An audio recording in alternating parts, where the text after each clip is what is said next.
From the streets where the shadows fall, born in the chaos of the city and tested by crime, here comes Voices of Change, the rising prophets of hope. This is Neon Shadows and Prophets.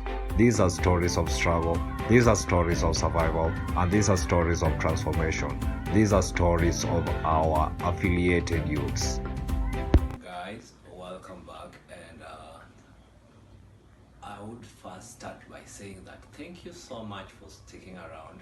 Thank you for showing the love, and thank you for subscribing. I really want you to know that you see the support you give us whenever you watch the video, you like, you subscribe, you comment. Man, it really means so much to us. We normally look up to that, like when somebody posts something sijui, but as for me nakwanga like, what, I should see somebody watched it, somebody liked, those things really keep us moving, manze. So manze, thank you for the support, thank you for being here, manze. Thank you for being part of the family. And by the way, we changed the channel's name to Neon Shadows and Prophets. What that really means is that neon lights is often associated with an urbanized area like Tao, like the traffic and the building lights are all the aura at night, and the shadows is what happens under these lights, yeah. And the prophets are the people within this urban nightlife. So this channel is just going to be talking about like hizo vitu zi happen in the urban sphere, manze, especially zile zenye zina touch on life ya youth, manze. So generally is the urban youth culture, niseme hivyo, the urban youth culture. Unajua kuna zile vitu wase udu mse akotawa na do, like they're so distinct na like somebody in the countryside, yeah. Mse akugeshagi aizielewa like why you so much excited on like being on tattoos, yeah, piercings and all music.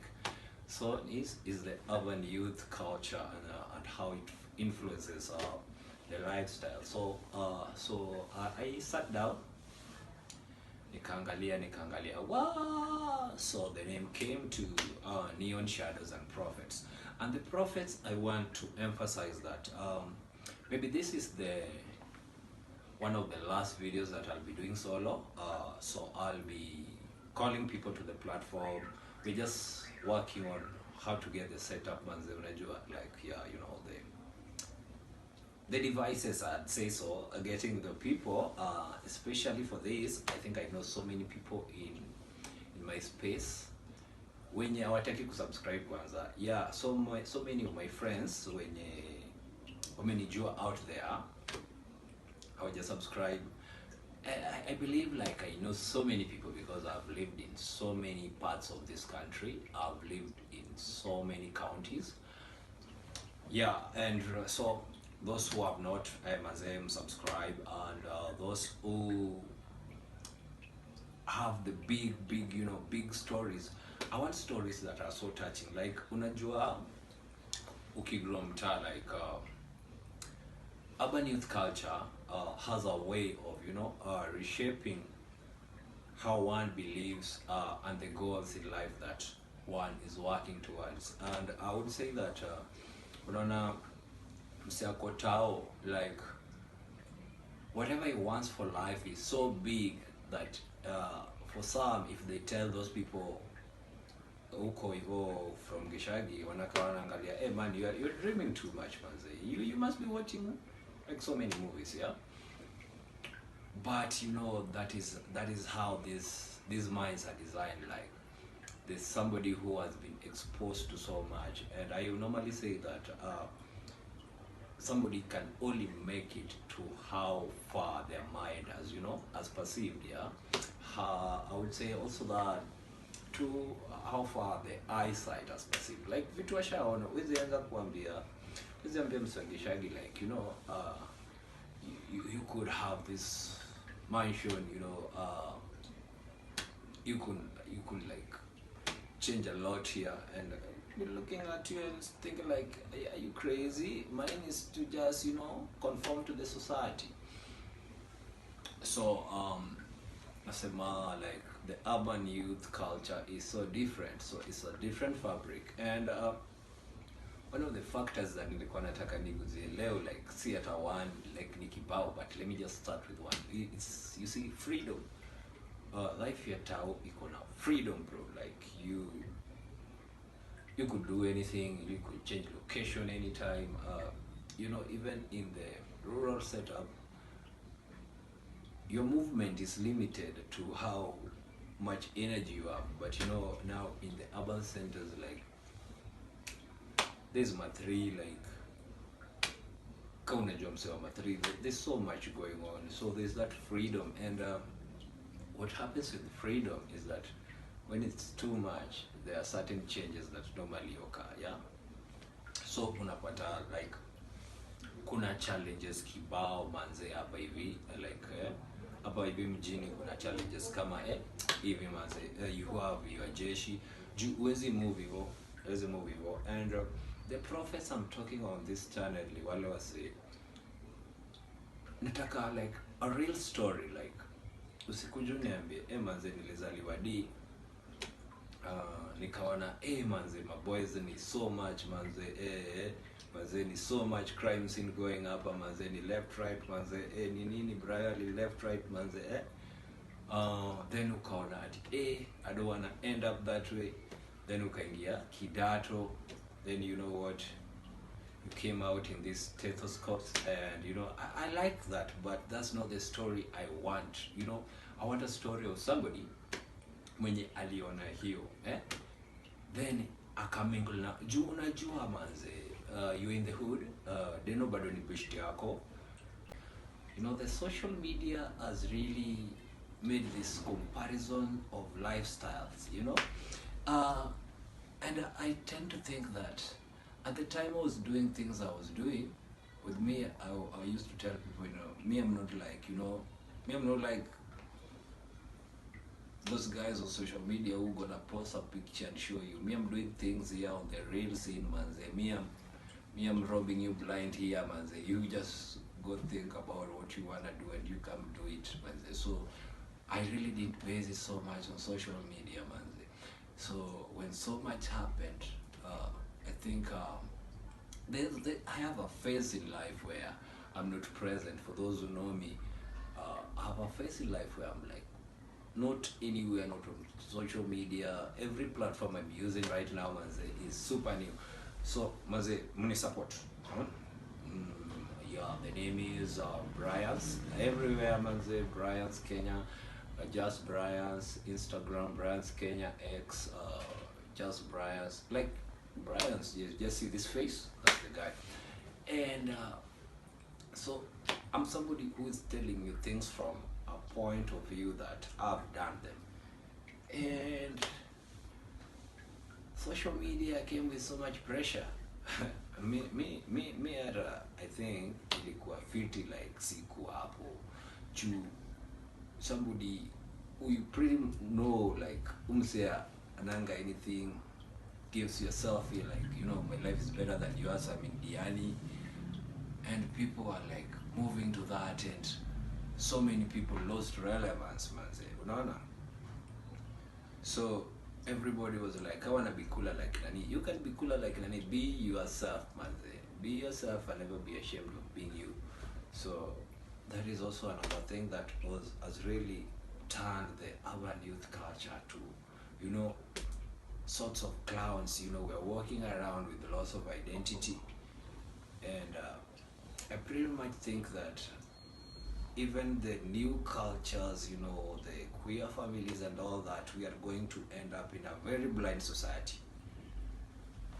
Hiyo ni siku ingine. I won't touch on that today. Yeah.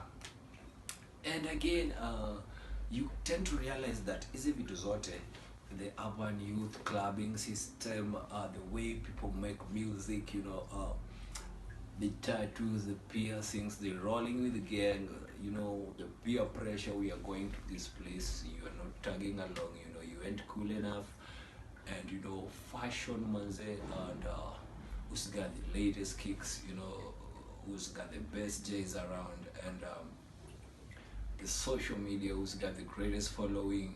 They were all leading down to something, man. Even the adolescence rebellion, they were all leading down to something, because unapata kiwarrior manze, kiwarrior mtani lazima kuna yule msupa na kusumbuanga. So it was leading down to a romantic temptation manze. So the romantic temptations manze pia in the urban centers, they tend to be so quick manze. Relationships are usually formed like, so unajua chipsi funga, one night stand things. And yeah, my advice is that if you've not lost yourself that deep to have been in that space, then please don't, because it's gonna give you more suffering, and it's gonna take you more time to get out of that place.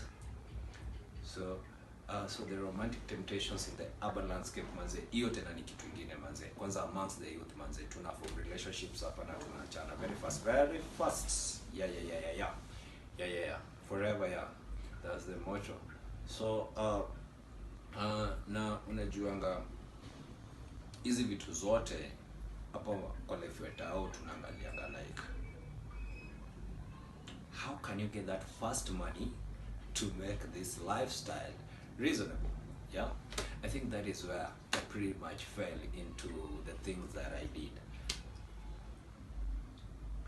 Yeah, so you need that fast money manze, like dimamba akisema kwa hii joint, nafaa kuwa nimekuja hiyo joint juu probably mkimwona mtamwachia tebo yake, na unajua hiyo pia anakaa naambia hey chali yangu anakaa. And there's that man, there's also that you just have to be the guy. So it was also like fast money hapa pale. And yeah, I'm a firm believer in, I believe that God is going to forgive you for the things you did to survive. Manze, I'm not saying that there wasn't any other way, there is always a way, but what I'm just saying is that nacheki, God will forgive you for the things you did to survive. And I've come to the realization that manze, the things I did really hurt wase wengi. So as we navigate the urban youth landscape, these are the urban youth cultures manze. Hatutaenda kuboro zingine tuseme ati no, you know what, I should be doing this, I should be doing this. No. Everything has an advantage and a disadvantage, yeah, and a disadvantage. So as we like glide on the urban youth landscape manze, as we enjoy the cultures of the urban youth sphere, just place yourself in a position that you can pretty much understand yourself. That is number one key. Knowing yourself manze, jijue hiyo tu, like kishajua hiyo. And you have to know hizi vitu zote nimeongelea, hizo pure pressure, freedom tani nini, social media, fashion manze, clubbing. There's one thing you come to realize I didn't talk about is the education part of it. Why? Because education really suffers in that kind of environment. Me when I used to move around in bikes, that's just that. And we have that aspect of materialism. I won't dwell much on it, but I'll just say that let's all work hard. Let's us all work to a point that nobody comes calling us out, that they can't really understand how we made this, pyramid add up. So manze, materialism manze, we jitume bana, we story ingine achia watu wa social media. Story ingine, like, people gonna talk, whatever happens, people are gonna talk. So what I would advise is that on the urban youth landscape, the money is within the peers manze. And me, I really really think that if we can really hold each other's hands, mazi, unaona wale wase ukidedi, if I should die, God forbid, I think 6 guys are gonna carry my coffin. Now I need you, manze, how 6 guys sai munishikilie sai. Yeah? Yeah. I need that support right now. Not when I'm gone. Yeah, again, thank you for listening. And again, like, share, comment, and tell that guy who you know me. Yeah? Mwambie manze umecheki chenye Yobi anadu. Akoneka YouTube channel manze anajaribu kuongelesha ma youths manze. Subscribe, you add that +1 and God is going to bless you. Big one. Yeah? I'm praying for that. Thank you guys. Bye bye.